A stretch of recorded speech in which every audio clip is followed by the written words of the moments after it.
বর এসেছে, বর এসেছে। দোতলার ঘর জুড়ে যেন হঠাৎই উচ্ছ্বাস ছড়িয়ে পড়ে।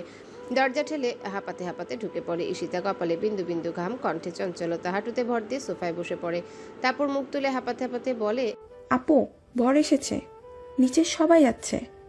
ইচ্ছে রুহি, তাড়াতাড়ি চল।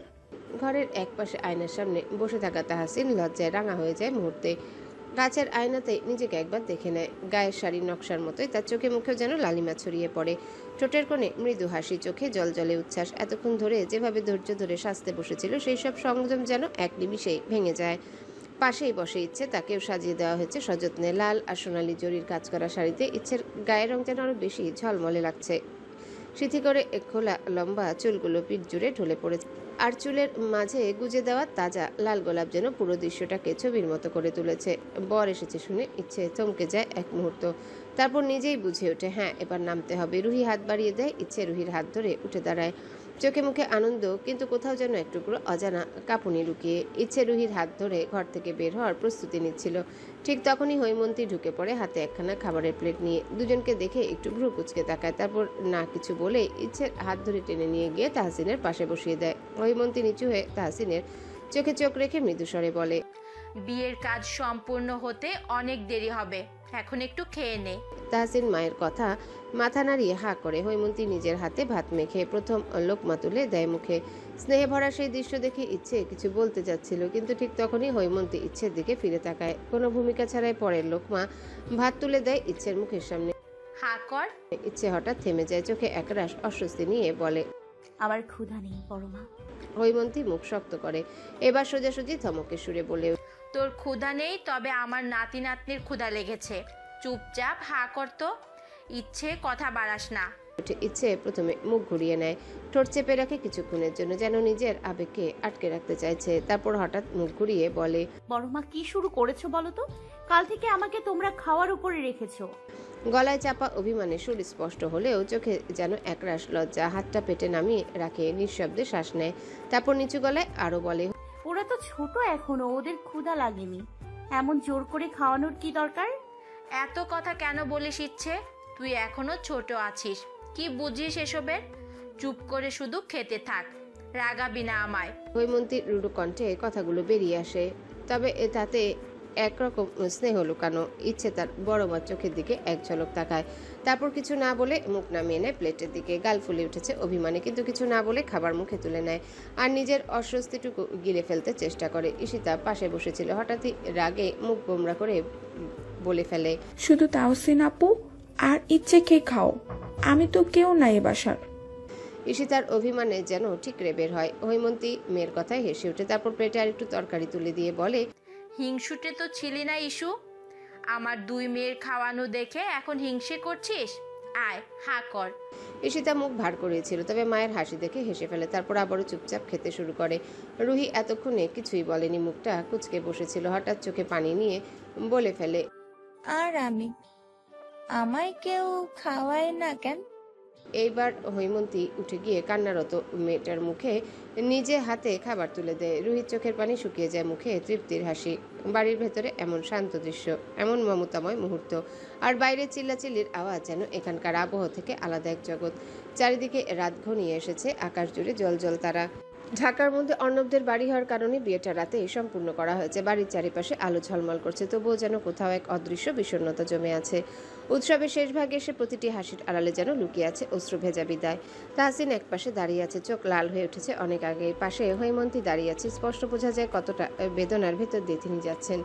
তাহসিন হৈমন্তীকে জড়িয়ে ধরে কাঁদতে শুরু করে, যেন সেই জড়ানোতে সবকিছু বলে দিতে চাইছে, ভালোবাসা, কৃতজ্ঞতা, প্রতিশ্রুতি আর অব্যক্ত যন্ত্রণা।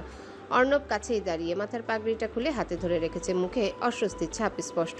তাহসিনের কান্না সহ্য করতে পারছে না সে। বারবার তাহসিনের দিকে তাকাচ্ছে, আবার চোখ নামিয়ে নিচ্ছে, যেন চুপ করে বলছে, ভাই শক্ত থাক। তাহসিন এবার মাকে ছাড়ে। হৈমন্তী চোখে পানি নিয়ে তাহসিনের মাথায় হাত রাখে। তারপর একে একে পরিবারের সবার কাছে এগিয়ে যায় বিদায়ের জন্য। প্রতিটা আলিঙ্গন, প্রতিটা বিদায়ী বাক্যে যেন জমে উঠেছে একটা ছোট জীবনের হাজারো অনুভব। সবশেষে তাহসিন এসে দাঁড়ায় ইচ্ছের সামনে। ইচ্ছে চুপচাপ দাঁড়িয়েছিল এতক্ষণ, তার কান্না যেন থামছে না। তাহসিন এক হাতে দিয়ে ইচ্ছের মুখটা তুলে নেয়, তারপর নিঃশব্দে নিজের বুকে টেনে নেয়। তাহসিন কিছু না বলে চুপ থাকে কিছুক্ষণ, শুধু শক্ত করে জড়িয়ে রাখলো তার ছোট বোনটাকে। ইচ্ছেও একইভাবে দুহাতে তাহসিনকে আঁকড়ে ধরে, যেন বলছে আরো একটু থাকো আপু, আর একটু। তাহসিন নিচু গলায় ফিসফিস করে। এবার যেতে হচ্ছে ছোট। ইচ্ছে কান্না গলায় জবাব দিল না, শুধু কেঁদেই গেল। তাহসিন বুঝলো এই মেয়েটা একটাও কথা বলবে না, কারণ বললে হয়তো কান্না থামানো যাবে না। আর কিছুক্ষণ চুপ থেকে তাহসিন বলে, আমার ভাইয়ের আমানত রক্ষা করবে ইচ্ছে। দুনিয়ার বুকে আসার আগ পর্যন্ত নিজের সম্পূর্ণ খেয়াল রাখবি, একটুও নিজের উপর অবহেলা করবি না। প্রতিটা নিঃশ্বাস, প্রতিটা হাসি সব যেন ঠিক থাকে। এইবার অর্ণব এগিয়ে আসে, হাতে ধরা পাগড়িটা চেপে ধরে বলে, তাহসিন, গাড়ি রেডি, সময় হয়ে গেছে। তাহসিন শেষবারের মতো ইচ্ছের মাথায় হাত রেখে বলে, ভুল করিস না ছোট, তোকে আমি বিশ্বাস করি। অর্ণব আরেকবার তাকায় তাহসিনের দিকে, তারপর ইনস্ট্যান্ট গাড়ির দরজাটা খুলে দেয়। তাহসিন একবার পেছনে ফিরে তাকায়, মা বাবা ইচ্ছে ভাই বোনেরা সবাই একসাথে দাঁড়িয়ে আছে। গাড়িতে বসে তাহসিন শেষবারের মতো হাত তুলে তারপর আস্তে করে দরজা বন্ধ করে দেয়। গাড়ি স্টার্ট নেয়, মৃদু শব্দে চলতে শুরু করে। একটু পরে তালুকদার বাড়ি সীমানা ছাড়িয়ে ফাঁকা রাস্তায় ঢুকে পড়ে গাড়িটা। বিদায় শেষে পরিবারের সবাই এক এক করে ক্লান্তিতে গা এলিয়ে দিয়েছে লিভিং রুমে। নতুন অতিথি বিদায় নেওয়ার পর চারিদিক শান্ত, আলো আধারির মাঝে শুধু টিভির শব্দ ভেসে আসছে। কালকের বৌভাত নিয়ে আলোচনা করছে দুই কর্তা, রফিক তালুকদার আর ইনায়েত সাহেব। পাশে বসে তাদের সহধর্মিনীরা সহ তৃণরা। অন্যদিকে ঈশিতা, ইচ্ছে আর রুহি বসেছে নিচু টেবিল ঘিরে। সামনে রাখা ডিমের ডেভিল, চিংড়ি চপ আর পানীয়র গ্লাস। টিভিতে চলছে পুরনো কোনো বাংলা সিনেমা। সবাই মন দিয়ে দেখছে। রুহি মাঝে মাঝে হাসছে। ঈশিতা ইচ্ছের দিকে তাকিয়ে বলছে, এই সিনটা দেখ, হুবহুব তোকে লাগছে। ইচ্ছে হেসে হাত উঁচে ইশারা করে। চুপ করো তো, মা শুনলে ভাববে আমি নায়িকা হবার স্বপ্ন দেখি। এমন সময় হঠাৎ কলিং বেল বেজে ওঠে। শব্দটা এতটাই তীব্র নীরবতাকে কেটে দেয় যে সকলে এক মুহূর্ত দরজার দিকে তাকিয়ে থাকে। রফিক তালুকদার উঠে দাঁড়ায়, কিন্তু তার আগে রাদিফ বলে, আঙ্কেল আপনি থাকুন, আমি দেখছি কে এসেছে। রাদিফ উঠে দ্রুত সদর দরজার দিকে এগিয়ে যায়। ভারী পায়ে দ্রুত এগিয়ে গিয়ে দরজার লক ঘুরিয়ে খুলে। দরজা খুলতে রাদিফ থমকে যায়। তার চোখের সামনে এখন দাঁড়িয়ে আছে এক বিশাল দৃশ্য। তালুকদার বাড়ির ঠিক সামনের রাস্তায় দাঁড়িয়ে আছে 15টিরও বেশি কালো গাড়ি। প্রতিটি গাড়ি চকচকে একই ধরনের, যেন বিশেষভাবে পরিকল্পিত। এই দৃশ্য দেখে রাদিফের মুখ গম্ভীর হয়ে আসে। তার চোখ এবার স্থির হয় সামনে দাঁড়ানো ব্যক্তিটির দিকে। জ্যাকসন কোল, গম্ভীর কঠোর মুখায়ব, চোখে করা সিদ্ধান্তের ছাপ, কালো স্যুট পরা, মাথা নিচু করে সামান্য দাঁড়িয়ে, যেন অভিযাত্রাও ঊর্ধ্বে এক প্রহলিকা। রাদিফ চিনে ফেলেছে তাকে এক নজরে। এই মানুষটার সাথে পূর্ব পরিচয় রয়েছে, পেশাগত কারণে তাদের একাধিকবার সাক্ষাৎ হয়েছে। রাদিফ ধীরস্বরে বলে ওঠে, আপনি এখানে কেন জনাব কোল? এক মুহূর্তের জন্য কোল তাকায় রাদিফের দিকে, চোখে অদ্ভুত ধরনের এক চাপা অসহায়তা। কিছু বলার আগেই জ্যাকসন হাত তুলে ইশারা করে। সেই ইশারায় বাড়ির বাইরে একটা গাড়ি থেকে বেরিয়ে আসে দুজন কালো পোশাক পরা ব্যক্তি। তাদের কাঁধে একটা কফিন, কালো কাঠের, উপরে মার্কিন পতাকার নকশা। দুই ব্যক্তি মিলে সে কফিন এনে তালুকদার বাড়ির লনে রাখে। মাথা নিচু করে দাঁড়িয়ে থাকে একপাশে। রাদিফ কিছুটা পিছিয়ে যায়, কপালে ভাঁজ ফেলে কফিনের দিকে স্থিরভাবে তাকিয়ে থাকে। পেছনে ততক্ষণে তৃণতুর্ণ তোফ তিনজনই বড়দের সামনে থেকে উঠে এসেছে। দরজার দিককার আলো আর বাড়ির লোকজনের কৌতূহল জাগে। ইনায়েত তালুকদার উঠে আসে, এবার দরজার দিকে তাকিয়ে থমকে যায়। সন্দেহ, উৎকণ্ঠা, অবাক। জ্যাকসন কোল এবার ধীরে ধীরে এগিয়ে এসে বলে, আমি দুঃখিত, আমাদের প্রোটোকল ভেঙে আজ এখানে আসতে হয়েছে। ইংরেজিতে কথাগুলো এক শ্বাসে বলা শেষ করে জ্যাকসন কোল মুহূর্তের মধ্যে সোজা হয়ে দাঁড়িয়ে পড়ে, যেন তিনি এখন বিশাল সামরিক বাহিনীর সামনে দাঁড়িয়ে ভাষণ দিবে। সেইভাবে নিজেকে প্রস্তুত করছে। গড়গড় করে বলতে শুরু করে, ধূসর তালুকদার, বয়স 27, জন্মস্থান ঢাকা বনানী, পেশা পরিচালক, CIA central intelligence agency, MIT থেকে কৃতিত্বের সাথে স্নাতক এআই ও সাইবার সিকিউরিটি, মাত্র 21 বছর বয়সে সিআইএর স্পেশাল অপারেশন ইউনিটে যোগদান। এরপরে একটা আন্তর্জাতিক সাইবার সন্ত্রাস ও পাচার চক্রের ধ্বংসের মাধ্যমে নজর কাড়ে। 26 বছর বয়সে প্রেসিডেন্টের বিশেষ মনোনয়ন সিআইএ ডিরেক্টর হন। ইতিহাসের সবচেয়ে কম বয়সী এবং প্রথম এশিয়ান আমেরিকান হিসেবে। ধূসর তালুকদার সম্প্রতি একটা গোপন রিপোর্ট পান। বাংলাদেশ মায়ানমার সীমান্ত দিয়ে আন্তর্জাতিক নারী ও মাদক পাচার চক্র, যার মূল ঘাঁটি নিউ ইয়র্ক ও কক্সবাজারে। সিআইএর তথ্য অনুযায়ী চক্রে জড়িত কিছু প্রাক্তন সেনা অফিসার, রাজনীতিবিদ এবং আন্তর্জাতিক চোরাকারবারি। এই চক্রের নেটওয়ার্ক যুক্তরাষ্ট্রের 3টি শহর এবং বাংলাদেশের 4টি জেলা জুড়ে বিস্তৃত।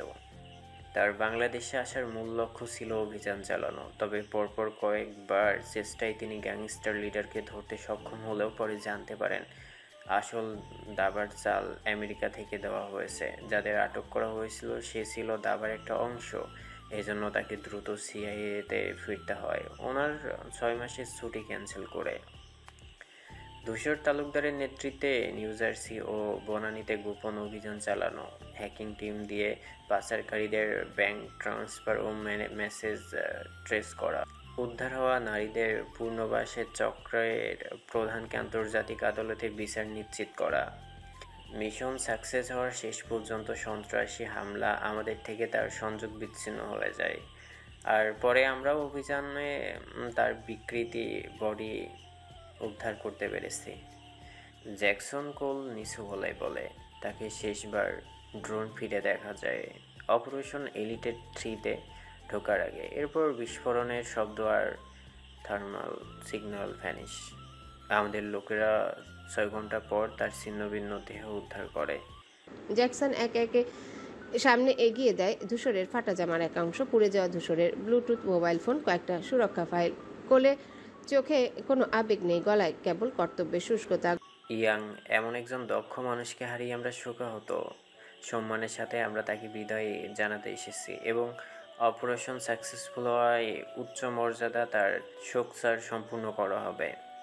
ঘরের ভেতর হঠাৎ করেই যেন গা ছমছমে নিস্তব্ধতা নেমে আসে, বাতাস ভারী হয়ে উঠেছে, নিঃশ্বাসের শব্দ পর্যন্ত যেন কানে বিধে। চারিপাশে আলো নিভু নিভু, নরম হলুদ রোদের বদলে এখন সেখানে জমে আছে শীতল ছায়া।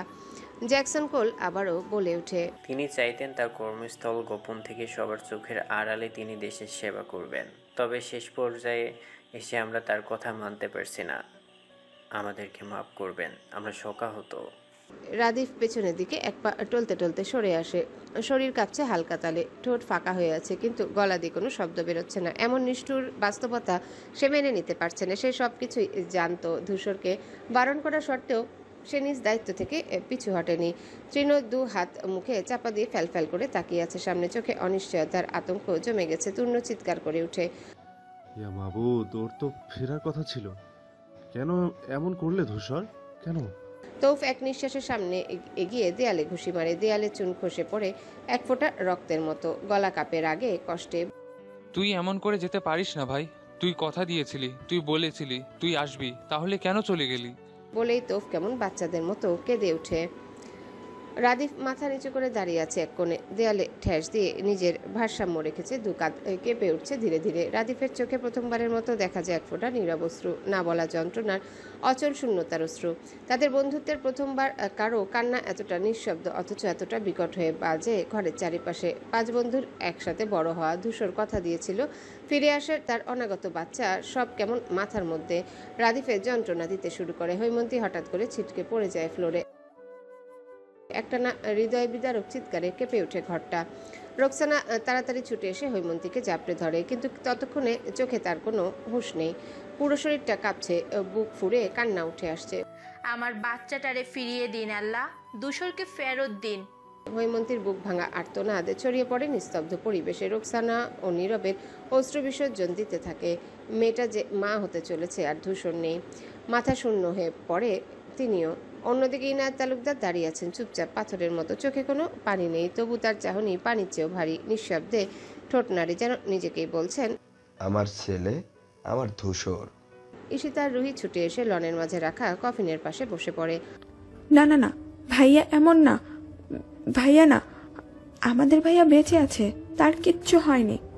একে অপরকে জড়িয়ে ধরে কাঁদতে থাকে অঝরে, দম আটকানো সে কান্নায় কাঁপে বাতাস। তবে সবকিছুর মাঝে ঘরের এক কোণে ইচ্ছে দাঁড়িয়ে, নিঃশব্দ, স্থির, নিথর, চোখে এক ফোঁটা পানিও নেই, গাল ঠান্ডা, ঠোঁট আটসাট বন্ধ। ইচ্ছে কাঁদছে না, চিৎকার করছে না, কোনো শব্দ করছে না, শুধু দাঁড়িয়ে আছে একটি পাথরের মতো, যেন ধূসর চলে যাওয়ার সঙ্গে সঙ্গে তারও সব থেমে গেছে। জীবনের গতিপথ, অনুভব, শব্দ সব বন্ধ হয়ে গেছে। চোখের সামনে বারবার ধূসরের শেষ কথা ভেসে আসছে, আমার অস্তিত্ব যেখানে থাকবে, আমি না আসি সেখানে পারি।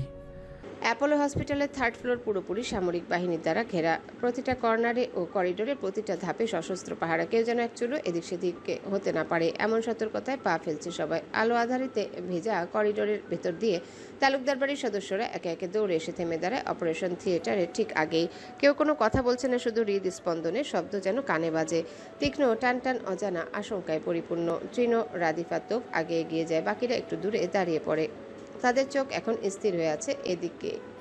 ওটিতে আলো চলছে, দরজা বন্ধ। তার সামনে ছায়ার মতো দাঁড়িয়ে আছে একজন লেফটেন্যান্ট কর্নেল মৃন্ময় আবরার। লোকটার বয়স আন্দাজ করা যায় না সহজে। মুখে কোনো অভিব্যক্তি নেই, ঠান্ডা, স্থির, দৃঢ়। ত্বক শ্যামলা, চোখ দুটি হাওয়া মেশানো, ধুলোয় ঢাকা যুদ্ধক্ষেত্রের মতো। শান্ত, কিন্তু যে কোনো সময় বিস্ফোরণ ঘটাতে সক্ষম।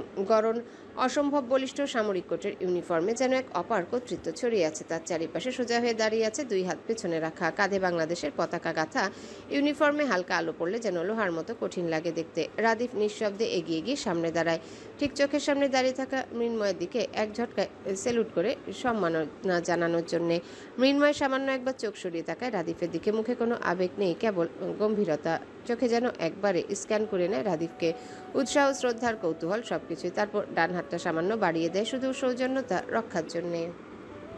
তবে মৃন্ময় এখনো চুপ, এখনো দাঁড়িয়ে আছে অপারেশন থিয়েটারে। দরজার দিকে মুখ করে চোখ আটকে আছে সেখানে। যেন সে জানে ওর ভিতরে কি চলছে, যেন ওর চোখ দুটো আর 5টা সাধারণ চোখ নয়। সেখানে অপেক্ষা করছে সিদ্ধান্ত, প্রতিজ্ঞার, হয়তো মৃত্যু। মৃন্ময় এর আশেপাশে থাকা কেউ সাহস পাচ্ছে না তাকে কিছু বলার, এমনকি রাদিফও নয়। হৈমন্তী কাপা হাতে মুখ ঢেকে বসে পড়ছেন সোফায়, আর মৃন্ময় এখনো দাঁড়িয়ে, এক হাতে কোমর পকেটে, আরেক হাত পেছনে বাঁধা, চোখে পলক নেই। অপারেশন থিয়েটারে দোরগোড়ায় দাঁড়িয়ে থাকা এই মানুষটা শরীরী ভাষায় যেন বলে দিচ্ছে, ভুল করেছো যদি আমার কাউকে ছুঁয়ে থাকো, তবে হাসপাতাল নয়, কবর খুঁড়ো নিজে নিজেই। গলার কাছে ধুকপুক করছে ইচ্ছের হৃদস্পন্দন। ইচ্ছে ধীরে ধীরে পা ফেলে এগিয়ে আসে, চোখে এক ধরনের স্থির সংকল্প, অথচ ভেতরে তোলপাড়। ইচ্ছে চিনে ফেলেছে মৃন্ময়কে। তালুকদার বাড়িতে ধূসরের সাথে এসেছিল, পরিচয় দিয়েছিল বন্ধু নামে, কিন্তু ইচ্ছে জানে এই লোকও সাধারণ কেউ নয়, ধূসরের মতো এলিট ইউনিটের কেউ। ওদের চোখের ভাষা, হাঁটার ভঙ্গি, চারিপাশে তাকানোর ধরন সবই বলে দেয় এরা কি ধরনের মানুষ। মৃন্ময় তখনও দাঁড়িয়ে পকেটে হাত গুজে। ইচ্ছের পরিস্থিতি টের পেয়ে মুখ ফিরিয়ে তাকায় মেয়েটার দিকে, চোখে স্পষ্ট প্রশ্ন। কিছু বলবে? ইচ্ছে থেমে যায় একদম সামনে এসে, বুকের মাঝে কি দম আটকে যাচ্ছে, কাপা গলায় বলে ওঠে, বেঁচে আছি। এক মুহূর্তে নিঃশব্দ।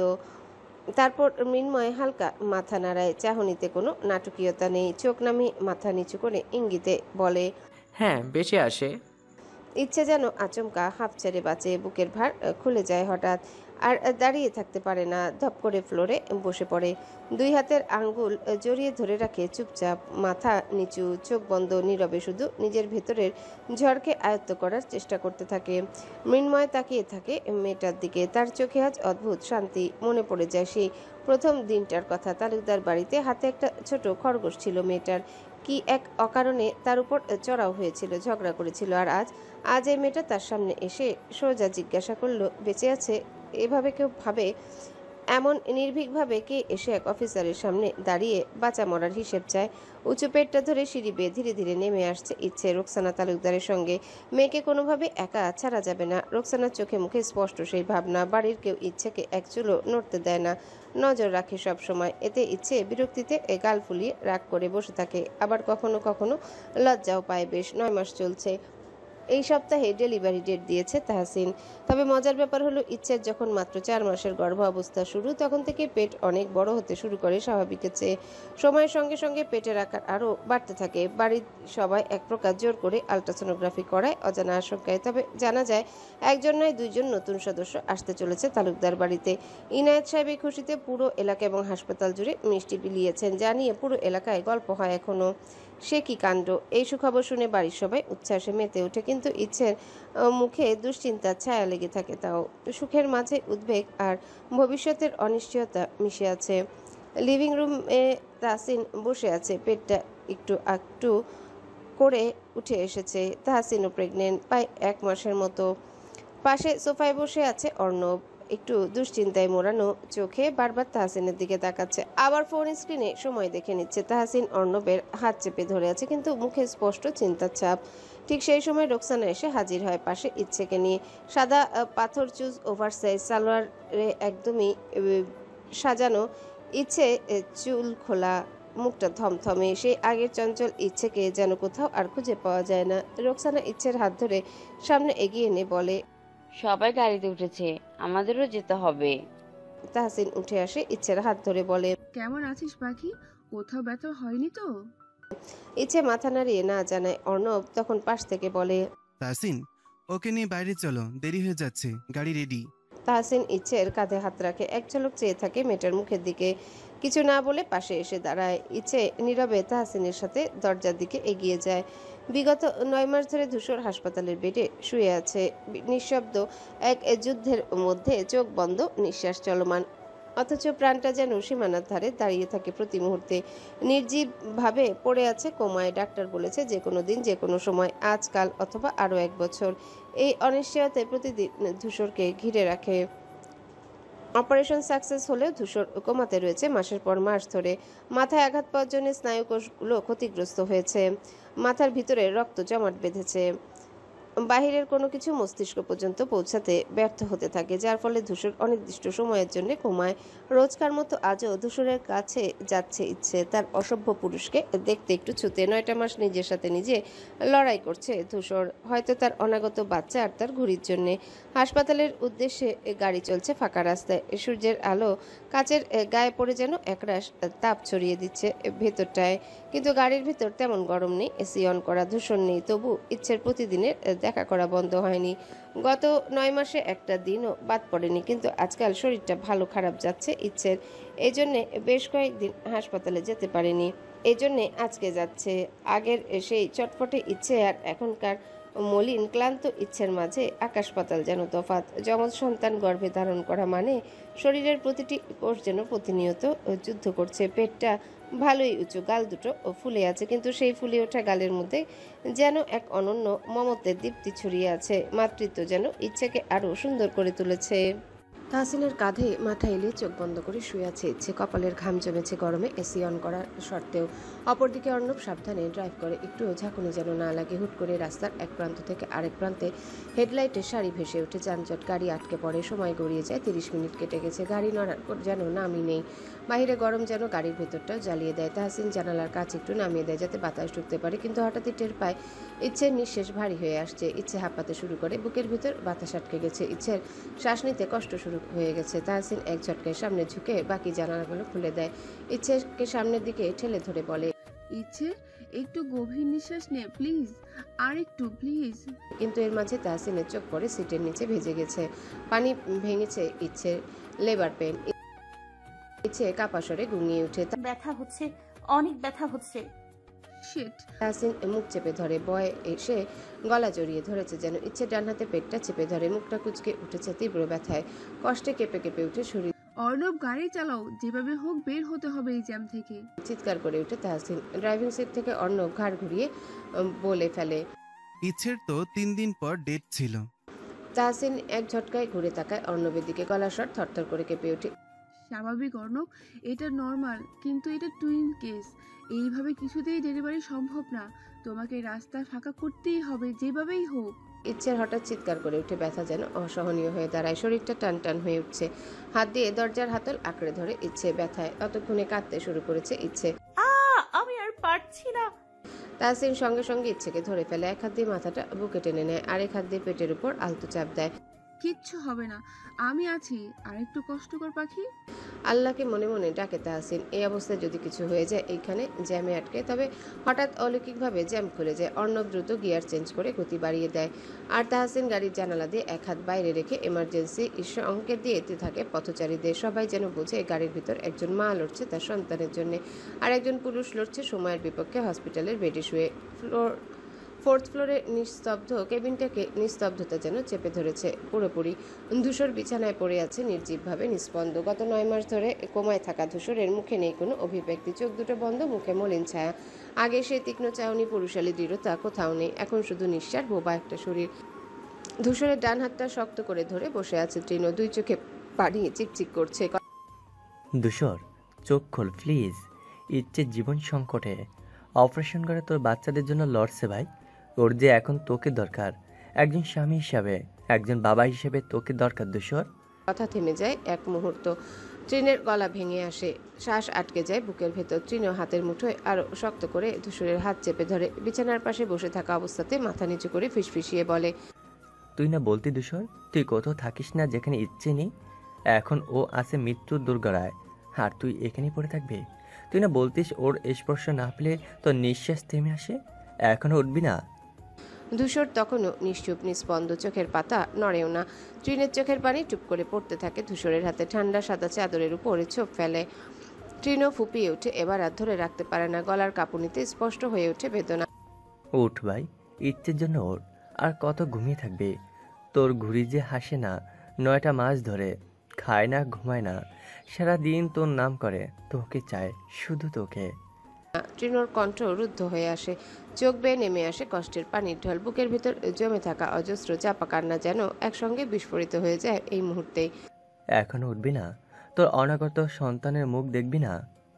কে বলে ছেলেরা কাঁদে না? এই যে কেবিনে এখন কাঁদছে ট্রিনো, একজন বন্ধু হয়ে, একজন ভাই হয়ে, একজন নীরব সাক্ষী হয়ে, তার ছোট বোনের মতো ইচ্ছের জন্য, আর সেই মানুষটার জন্য যে একসময় শুধু বলতো, আমার ইচ্ছে যেখানে থাকবে আমি সেখানে না থাকতে পারি। কিন্তু আজ সেই ধূসর চুপ। আজ তার ঘড়ি উঠছে না আকাশে। অন্যদিকে সি সেকশনের জন্য ইচ্ছেকে ওটিতে ঢোকানো হয়েছে।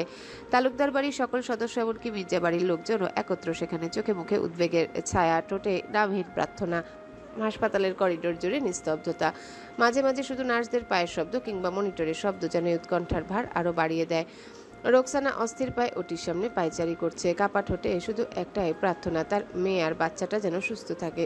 তৌফ, জয়, রাদিফ সবাই এক এক কোণে দাঁড়িয়ে একে অপরের চোখের দিকে তাকাতে পারছে না। কেউ কারোর সামনে দুর্বলতা দেখাতে চাইছেন, অথচ সবার বুকের ভেতরেই বিস্ফোরণ ঘটছে। কিছুক্ষণের ভেতর দরজা খুলে বেরিয়ে এলেন ডাক্তার। ভদ্রমহিলা সহ দুটি নার্স সদ্য জন্মানো নবজাতক দুটিকে কোলে করে সকলের সামনে এনে বললেন, সফেদ কাপড়ে মোড়া দুটি প্রাণকে কোলে নিল ধূসর। ক্যানোলা লাগানো হাতে দুটি প্রাণকে নেওয়ায় বেগ পোহাতে হয় ধূসরকে। পাশ থেকে রোকসানা তালুকদার এগিয়ে আসেন, কোল থেকে একজনকে নিজের কোলে নেন। ছোট মুখ, খোলা চোখ, লাল লাল ঠোঁট, ছোট হাত দুটি মুঠো করে তাকিয়ে আছে বাবার দিকে। ড্যাব ড্যাব চোখে তাকিয়ে দেখছে তার বাবাকে। ধূসরও মায়াভরা দৃষ্টিতে তাকিয়ে থাকে মেয়ের দিকে। মেয়ের মুখের দিকে তাকিয়ে তৃপ্তির হাসি দিল।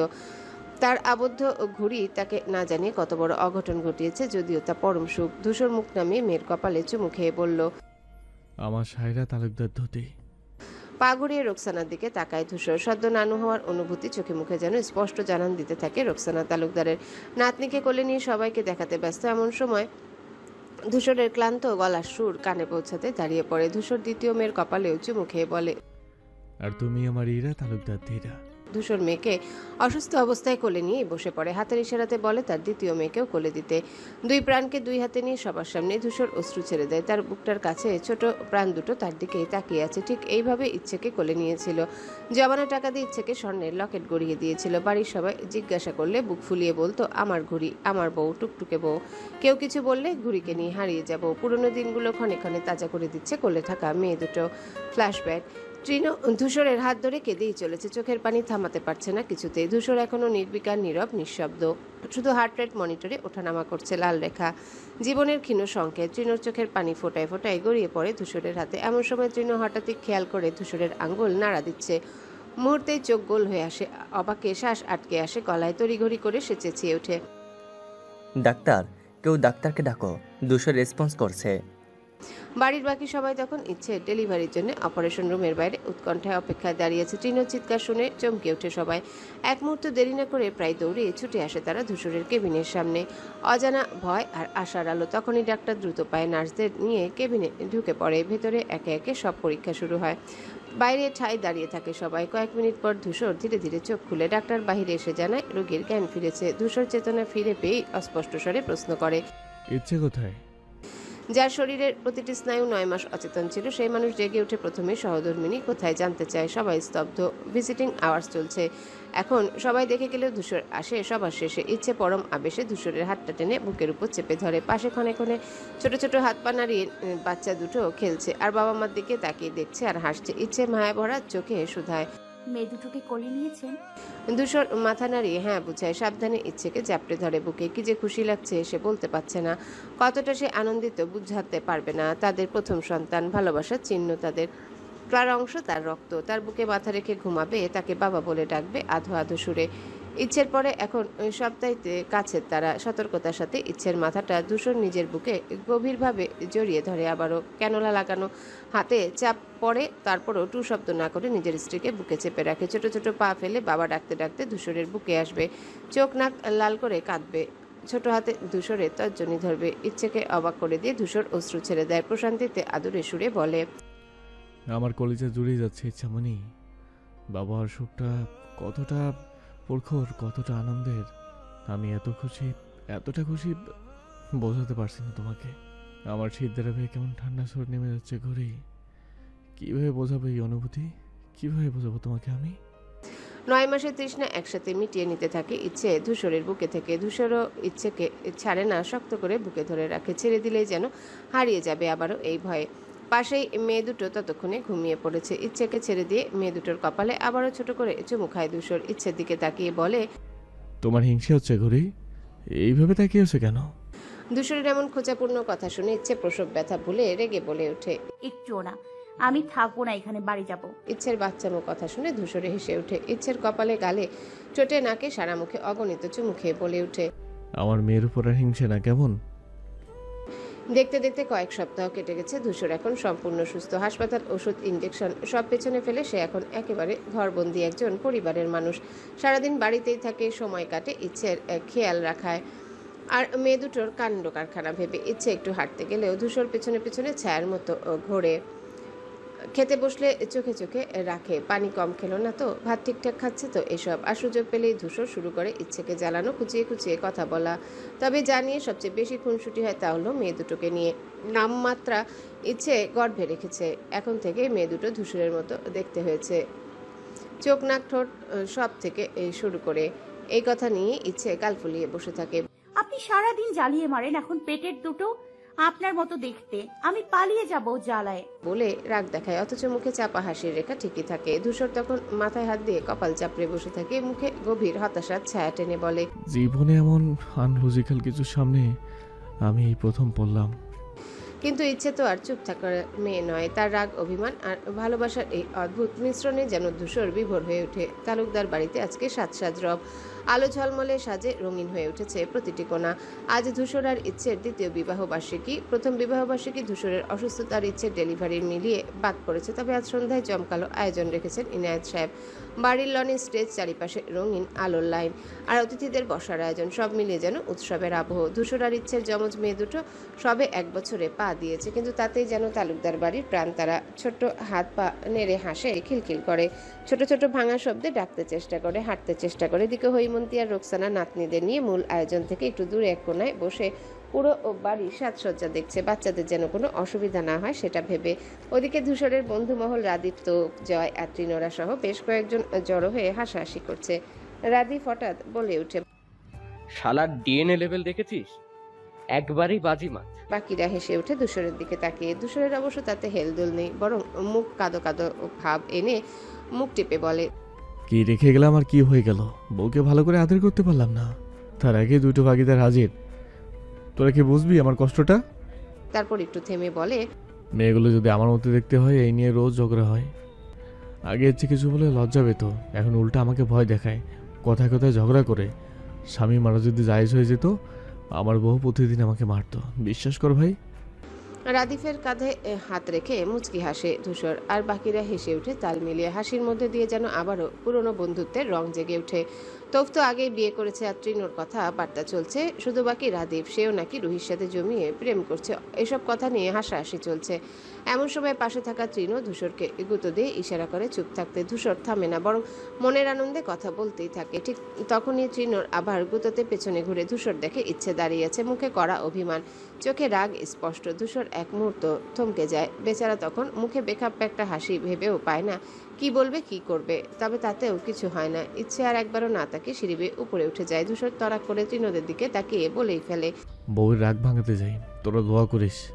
এই বলে সে হনহনিয়ে উপরের দিকে উঠে যায় আর পেছনে থেকে বাকিরা আবারও হাসিতে ফেটে পড়ে। ইচ্ছে আয়নার সামনে বসে নিজের জুয়েলারি একে একে খুলছে, কানের দুল, গলার হার, হাতের চুড়ি সব খুলে রাখছে ধীরে ধীরে। একরাশ অভিমান ঠোঁটের কোণে স্পষ্ট রাখ। পেছনে তখন দরজা বন্ধ হওয়ার মৃদু শব্দ হয়, কিন্তু ইচ্ছে কোনো প্রতিক্রিয়া দেখায় না, যেন জানে কে এসেছে কিন্তু পাত্তা দেয় না। ধূসর দরজায় ভর দিয়ে খানিকক্ষণ দাঁড়িয়ে থেকে ইচ্ছেকে দেখে, তারপর ধীরে ধীরে পেছন থেকে এগিয়ে আসে, মুখে একরকম চুপচাপ হাসি, চোখে মুখে দুষ্টুমির ছায়া। ইচ্ছে ঠিক পেছনে দাঁড়িয়ে আয়নায় ওর চোখে চোখ রেখে ধীরে বলে ওঠে, কি গো সুন্দরী, যাবে নাকি? আরে বাপের বাড়ি। ইচ্ছে আয়নার দিকেই তাকিয়ে থাকে, একটুও না ঘুরে উত্তর দেয়, হ্যাঁ যাব, এক্ষুনি আপনাকে রেখে আপনার মেয়ে দুটোকে নিয়ে আমার বাপের বাড়ি যাব। এই কথা শেষ হতেই ধূসর হালকা এসে এক ঝটকা ইচ্ছেকে পেছন থেকে জড়িয়ে ধরে উন্মুক্ত কাঁধে ঠোঁট ছুঁয়ে বলে, সরি, আমি আমার বউকে ছাড়া থাকতে পারি না, ঘুম আসে না, বুকে ব্যথা করে, চোখে দেখি না, মুখের রুচি নষ্ট হয়ে যায়। এখন নেক্সট টাইম কখনো আর বাপের বাড়ি যাবে না, কেমন? ইচ্ছে আর কিছু বলে না, তবে চোখ নামিয়ে রাখে। অভিমান তবুও চোখে ভাসে। ধূসর সেটা স্পষ্ট বুঝতে পারে। ধূসর আর দেরি না করে পাজাকুলা করে তুলে নেয় ইচ্ছেকে। ইচ্ছে একবার চমকে ওঠে কিন্তু কোনো প্রতিবাদ করে না। ধূসর সোজা ইচ্ছেকে নিয়ে বিছানার দিকে এগিয়ে যায় আর ইচ্ছেও ধূসরের গলা জড়িয়ে ধরে। বিছানায় শুইয়ে দিয়ে ধূসর ইচ্ছের চুলে হাত বুলিয়ে দিতে থাকে, আদুরে কণ্ঠে বলে, মেয়েরা যতক্ষণ না আসে ততক্ষণ একটু আদর করি চলো, এইবার ওদের ভাই আনতে হবে না? ধূসরের ঠোঁট কাটা স্পষ্ট কথা ইচ্ছে লজ্জায় মুখ ঘুরিয়ে নেয়, তারপর হালকা হেসে ধূসরের হাত ধরে ধূসরকে নিজের দিকে টেনে এনে ফিসফিসিয়ে বলে, অসভ্য পুরুষ। ধূসর ওর কণ্ঠে আদরের ছোঁয়া, অভিমানের মিশ্রণ বুঝে ফেলে। সেই চেনা দুষ্ট হাসি ফুটে ওঠে মুখে। এরপর কোনো কথা না বলে সে ইচ্ছে লাল রঙে রাঙানো ঠোঁট দুটো দখল করে নেয় গভীর নীরব নিবিড় ভালোবাসায়। রান্নাঘরে পাক্কা গৃহিণীর মতো শাড়ির আঁচল কোমরে গুজে ইচ্ছে রান্না করছে এক মনে। চারিপাশে হরেক রকমের মশলা, কাটা সবজি, মাংস ছড়িয়ে ছিটিয়ে আছে। চুলায় তখন বিরিয়ানি বসানো, পাশে সেমাই, ডাল, রোজ সবই একে একে বানিয়ে রেখেছে। সময় তখন রাত 8টা। বাইরে মসজিদ থেকে এশার আজান ভেসে আসছে। রান্নাঘরের দরজার বাইরে হৈমন্তী আর রোকসানা দাঁড়িয়ে পাহারা দিচ্ছে। তাহসিন আর অর্ণব আসবে সেই সুবাদে ইচ্ছে জেদ ধরেছে সব রান্না এক হাতে করবে। ইচ্ছে একাগ্র হয়ে রান্নায় ব্যস্ত, ঘরমাক্ত মুখে হাত দিয়ে বারবার ঘাম মুছে নিচ্ছে। এমন সময় পেছন থেকে শাড়ির আঁচল টেনে ধরে কেউ। ইচ্ছে চমকে উঠে কপাল কুঁচকে বিরক্ত হয়ে ঘাড় ঘুরিয়ে দেখে কে টানছে। হঠাৎ চোখ বড় হয়ে আসে বিস্ময়ে। বড় মা। হঠাৎ চিৎকার করে উঠে ইচ্ছে। 3 বছরে পা দেওয়া ইচ্ছের ছোট মেয়ে ইরহা দাঁড়িয়ে আছে ফ্লোরে, সারা মুখে পাউডার মেখেছে, চোখে কালি আর ঠোঁটের পুরোটাই ভরে লাল লিপস্টিক। শাড়ির আঁচলে গলায় পেঁচিয়ে পুতুল সাজে দাঁড়িয়ে আছে। ইচ্ছে স্তব্ধ হয়ে ফ্লোরে বসে পড়ে, হাত বাড়িয়ে ঠোঁটে আঙ্গুল বুলিয়ে দেখে ওয়াটারপ্রুফ লিপস্টিক। মাথায় হাত দিয়ে বসে থাকে কিছুক্ষণ, বুঝতে পারে না হাসবে না কাঁদবে। এর মধ্যে হৈমন্তী আর রোকসানা ছুটে আসে রান্নাঘরে। ইচ্ছে রেগে গেলে মেয়েকে চর মারতে দ্বিধা করবে না ভেবে দেরি না করে হৈমন্তী নাতনিকে কোলে তুলে নেয়। ইরহা দাদির কোলে উঠে মাথা উঁচু করে বলে, মাম্মা সায়ু শালিয়ে দিয়েছে, সুন্দর না? ইচ্ছে তখনও রাগ আর দুঃখে স্তব্ধ, মেয়ের দিকে তাকিয়ে কঠিন গলায় বলে ওঠে, ধৃতি কোথায়? তোমার আপু কোথায় ধীরা? ইরহা সরল চোখে তাকিয়ে দাদির কাঁধে মুখ লুকিয়ে বলে, সায়ু বাবাকে শালিয়ে দিচ্ছে মাম্মা। খুন্তি হাতে ইচ্ছে রেগে মেগে রান্নাঘর থেকে বেরিয়ে আসে। বাকিটা রান্না রোকসানাকে করতে বলে। মা, রান্নাটা তুমি করো, আমি এখনই আসছি। ছোট মেয়ে ধৃতি মায়ের এমন রণমূর্তি দেখে চুপচাপ দাদির কোলে গুটিসুটি মেরে থাকে। বাবা টপ বন্ধ, চালিয়ে দিছে ধৃতি। বেডরুমে ধূসরে চোখ বন্ধ করে বিছানায় বসে আছে, শান্ত মুখে নিজেকে ছেড়ে রেখেছে। ছোট ধৃতি বাবার চোখে আইলাইনার লাগাতে ব্যস্ত, 2 হাতে একেবারে চোখের চারিদিক ঘেঁষে ঘেঁষে লেপে দিচ্ছে আইলাইনারের মোটা প্রলেপ। কিছুটা ঘেটে গেছে, তবু ধূসর চুপচাপ বসে আছে, মেয়ের সব কর্মকাণ্ড যেন নির্ভর হয়ে সহ্য করছে। ঠিক তখনই দ্রুত পায়ে ইচ্ছে ঘরে এসে ধৃতির হাত টেনে বিছানা থেকে নিচে নামিয়ে দেয়। ধৃতির হাতে তখনও আইলাইনারের ঢাকনাটা ধরা। ইচ্ছের এমন রাগী চেহারা দেখে হাত থেকে ঢাকনাটা ফেলে দেয় ধৃতি, পড়ে গিয়ে সেটা গড়িয়ে পড়ে বিছানার নিচে। মায়ের এমন রাগী চেহারা দেখে ধৃতি চমকে ওঠে, সঙ্গে সঙ্গে কান্না শুরু করে দেয় ভয়ে। ধূসর তড়াক করে মেয়ের কান্না শুনে চোখ খুলে তাকায়, কয়েক সেকেন্ড অবাক হয়ে চেয়ে থাকে, তারপর ইচ্ছের দিকে চোখ রাঙিয়ে উঠে কাঁদতে থাকা ধৃতিকে বুকের কাছে টেনে নেয়। ঠান্ডা স্বরে ইচ্ছেকে বলে ওঠে, এই পাগল হয়েছিস তুই? আমার মেয়েকে কাঁদাস? কত বড় সাহস তোর! ইচ্ছে চোখ বড় বড় করে তাকায় ধূসরের দিকে, অবাক না হয়ে পারে না। কিছুক্ষণ চুপ থেকে অভিমান নিয়ে বলে, পেটের গুলো আপনার মতো হবে জানলে জীবনেও সেদিনেই কাজ করতাম না। ছোটকে ওয়াটারপ্রুফ লিপস্টিক পরিয়ে দিয়েছে, এগুলো কিভাবে উঠবে? সারা দিন আমি খেটে মরি, আপনি তো কিছুই করেন না। খেতে বসলে জ্বালায়, ঘুমোতে গেলে জ্বালায়, সামনে আমার মেডিকেল পরীক্ষা, পড়তেও পারি না ঠিক মতো। আপনি থাকেন আপনার মেয়েদের নিয়ে, আমিই তো কাটা এখন, আমাকে আর সহ্য হয় না আপনার। মায়ের কণ্ঠে ঝাঁজ কথা শুনে ধৃতি ফুপিয়ে কেঁদে ওঠে, আবার নাক মুখ লাল হয়ে আসে কান্নায়। ধূসর আবার ইচ্ছের দিকে তাকায়। আমার প্রিন্সেসকে কাঁদাবি না ইচ্ছে, নিচে যা দ্রুত, কুইক। ইচ্ছের রাগে অভিমানে ঘর থেকে বেরিয়ে যায়। ধূসর তাকিয়ে থাকে ইচ্ছে চলে যাওয়ার দিকে। মেয়ের চোখের পানি মুছে দিয়ে ধূসর কোমল স্বরে ফিসফিসিয়ে বলে, আপনার জন্য আপনার মা কষ্ট পেল, এখন এই অভিমান কিভাবে ভাঙাবো বলো তো প্রিন্সেস? ধৃতি তখনই বাবার গালটে ধরে টেনে দেয়, একটা আদুরে চুমু খেয়ে বলে। মেয়ের এমন কাণ্ডে ধূসরের চোখে মুখে হাসি ফুটে ওঠে। মেয়েকে কোলে তুলে নিয়ে সিঁড়ির দিকে এগিয়ে যায় ইচ্ছের পিছে। এদিকে লিভিং রুমে বসে ইরহা আর তাহসিনের ছেলে আহিয়ান খেলছে। পাওয়ার রেঞ্জার্সের একটা ছোট খেলনা নিয়ে টানাটানির এক পর্যায়ে হঠাৎ করে আহিয়ান কামড় বসায় ছোট ইরহার হাতে। মুহূর্তে ইরহা সারা লিভিং রুম কাঁপিয়ে কেঁদে ওঠে। ইরহার কান্নার শব্দ শুনে রফিক তালুকদার তড়িঘড়ি করে ভেতর থেকে বেরিয়ে আসে। নাতনির কান্না থামাতে গিয়ে অস্থির হয়ে পড়েন তিনি। নানু ভাই, কি হয়েছে? কান্না করছো কেন? এর মধ্যে উপরের দিক থেকে নেমে আসে ধূসর, কোলে বড় মেয়ে ধৃতি। নিচে নেমেই ধূসর থমকে দাঁড়ায়, চোখ চলে যায় কাঁদতে থাকা ছোট মেয়ের দিকে। দ্রুত পায়ে কাছে গিয়ে দেখে ইরহার চোখে পানি, ডান হাতে কামড়ের স্পষ্ট দাগ। পাশে সোফায় আহিয়ান দাঁত বের করে হাসছে যেন কিছুই হয়নি। ধূসর ইরহার হাত ধরে দেখে। এটা করছো কেন আহিয়ান? তোমার আপু হয়তো। আহিয়ান দাঁত বের করে বলে, অস্পষ্ট সুরে ধূসরের দিকে তাকিয়ে। ইরহা কাঁদতে কাঁদতেই বলে, আনার ছেল আমি আগে পেয়েছি।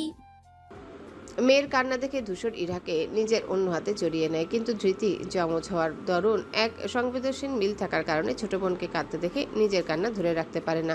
সেও হুহু করে কেঁদে ওঠে। ধূসরে এই দুই মেয়েকে দুই দিকে কোলে নিয়ে বারবার বলে, আচ্ছা থামো বাবা, এখানে আছে তো, কিছু হয়নি। হ্যাঁ, আমি অনেকগুলো খেলনা এনে দেবো, কেমন?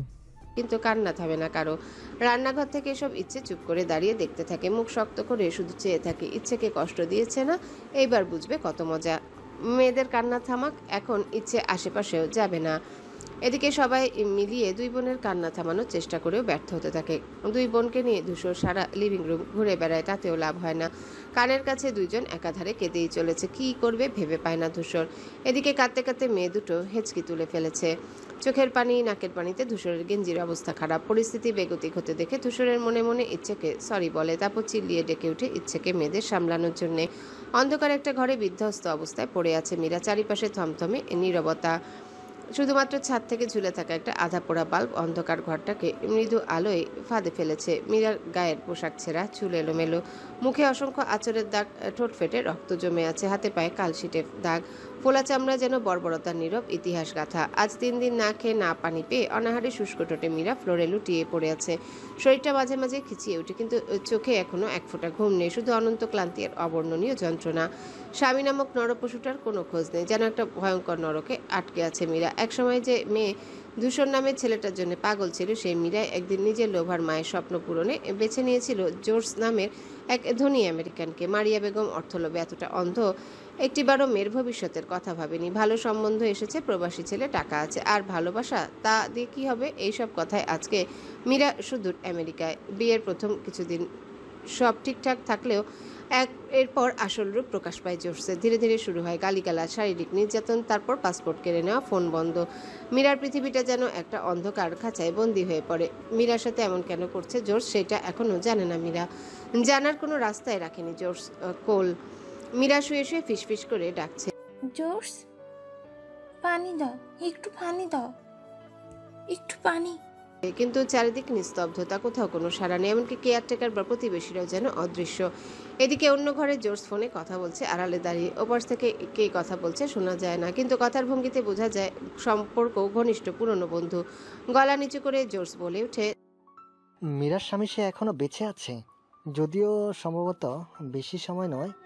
মেয়েটা এখন ভেঙে পড়েছে, যেমন ঠিক তুমি বলেছিলে ঠিক তেমনই। তারপর কিছুক্ষণ থেমে জানালার ফাঁক দিয়ে বাইরে তাকিয়ে আবারও বলে, সব ঠিক আছে যেমনটি তুমি বলেছিলে, সব কিছু শেষ না হওয়া পর্যন্ত থামবো না। ডি তালুকদার। আকাশে আজও মেঘ, ঘন ঘন বাজ পড়ছে দূরে কোথাও। জানালার ফাঁক দিয়ে ঘরের ভেতরে হালকা ঠান্ডা বাতাস ঢুকছে। বেডরুম নিস্তব্ধ, হালকা ডিম লাইটের আলোতে ঘরটা উজ্জ্বল। ইচ্ছে ঘুমিয়ে পড়েছে। এমন সময় ধূসর বেডরুমে ঢুকে মেয়ে দুটোকে ঘুম পাড়িয়ে এসেছে দাদির ঘরে। দরজাটা বন্ধ করে সোজা তাকায় বিছানার দিকে। আলো আধারে চোখে পড়ে ইচ্ছে এক পাশ হয়ে ঘুমিয়ে আছে, চুপচাপ, নড়চড় করছে না। পিঠটা দেখা যাচ্ছে, এক পাশে চুলগুলো এলোমেলো হয়ে বিছানার বালিশে ছড়িয়ে। ধূসর কিছুক্ষণ দাঁড়িয়ে থাকে, তারপর ধীরে ধীরে বিছানায় উঠে পড়ে। ইচ্ছের গা ঘেঁষে শুয়ে পড়ে। মেয়েটা তার বুকে না ঘুমালে নাকি ঘুম আসে না, অথচ সে আজকে ঘুমিয়ে পড়েছে ধূসরকে ছাড়াই। ভেবেই ধূসর দীর্ঘশ্বাস ফেলে। মেয়েটা যে ভীষণ রকম অভিমান করেছে ধূসর বুঝতে পারে। চোখ বন্ধ করতে না করতে ধূসর টের পায় ইচ্ছে কাঁপছে নরমভাবে, ক্ষণে ক্ষণে, যেন কান্না গোপন করছে। ধূসর নিঃশব্দে চোখ মেলে ঠোঁট শক্ত করে, তারপর তাড়াতাড়ি ইচ্ছেকে নিজের দিকে ঘুরিয়ে ফেলে। সত্যিই চোখের পানি, মুখটা ফোলা। কাঁদতে কাঁদতে ঘুমোতে চেয়েছে হয়তো। ধূসর উঠে বসে, নিজের কোলে তুলে নেয় ইচ্ছেকে। গলায় সেই পুরনো অসহায়তা। গৌরী, কাঁদছিস কেন সোনা? রাগ হয়েছে? সরি তো, আমার প্রিন্সেস কাঁদছে। তখন যদি তোকে কিছু না বলতাম ও থামতোই না সোনা। এবার কান্না থামা, আমার কিন্তু ব্যথা করছে বুকে তোর কান্নায়। ধূসর বলেই ইচ্ছেকে বুকের সঙ্গে চেপে ধরে, কিন্তু ইচ্ছে হঠাৎ ধূসরকে ধাক্কা দিয়ে উঠে বসে। চোখে রাগ, জেদ আর কষ্ট। মেয়েকে থামানোর জন্য আপনি আমায় কষ্ট দেবেন? আমার জন্য ভালোবাসা শেষ, আমি বুঝতে পেরেছি। পেটে আমি রাখলাম, অথচ দেখতে আপনার মতো, জ্বালায়ও আপনার মতো। তাদের কান্না থামাতে নাকি আমাকে কষ্ট দিতে হবে। আমি এখন কোথায় যাব বলুন তো? ধূসর চুপ করে থাকে কিছুক্ষণ, তারপর হালকা হেসে ঠোঁটে চুমু খায় ইচ্ছে। তাহলে ওদের একটা ভাই আনি যে তোর মতো দেখতে হবে, তোর সব কথা শুনবে, তখন আর তো কোনো অভিযোগ থাকবে না। বল। লাগবে না আর, এই দুইটার জ্বালায় বাঁচি না। আবারও দূরে সরুন, আপনি আমায় কষ্ট দিয়েছেন। ধূসর আর কিছু না বলে কোলে তুলে নেয় ইচ্ছেকে। নরম শাড়ির আঁচল বুকের উপর পড়ে আছে ইচ্ছে। নিজেদের বেডরুম থেকে বেরিয়ে ধূসর ইচ্ছের বারান্দার দিকে ধীরে ধীরে হাঁটে। হাঁটতে হাঁটতে ধূসরের ইচ্ছের কপালে, গালে, নাকে চুমু খেতে খেতে তাকে উন্মাদের মতো। এমন সময় ইচ্ছের বারান্দার দরজা খুলতে ঠান্ডা বাতাস ঢুকে পড়ে। বৃষ্টি পড়ছে, চারিপাশে ঝিরঝিরি শব্দ, দূরে বিদ্যুৎ চমক। ধূসর কাঠের সে সিঙ্গেল চৌকিতে ইচ্ছেকে নামিয়ে কানে কানে দুষ্টুমি সুরে বলে, চোখ মুখ যেভাবে লাল করে কাঁদছিস আমার ইচ্ছে ঘড়ি, ওদের ভাই আনতে হবে এজন্য। মেয়াই বলে ইচ্ছের ঠোঁটে ঠোঁট ডুবিয়ে দেয়। ইচ্ছে চোখ বন্ধ করে নেয়। বাহিরে আজও সেদিনের মতো ঝুম বৃষ্টি। এক রাত আর এক অভিমানী ভালোবাসা, আর একজনের বুকে জড়িয়ে তার প্রিয় ইচ্ছে ঘুরি। হ্যালো বন্ধুরা, পরবর্তী পার্ট খুব তাড়াতাড়ি আসবে, তো সবাই অপেক্ষায় থাকো। আর চ্যানেলটি যারা এখনো সাবস্ক্রাইব করোনি তারা পরবর্তী পার্ট দেখার জন্য চ্যানেলটি সাবস্ক্রাইব করে রেখো। ধন্যবাদ সবাইকে, আমাদের সাথেই থেকো।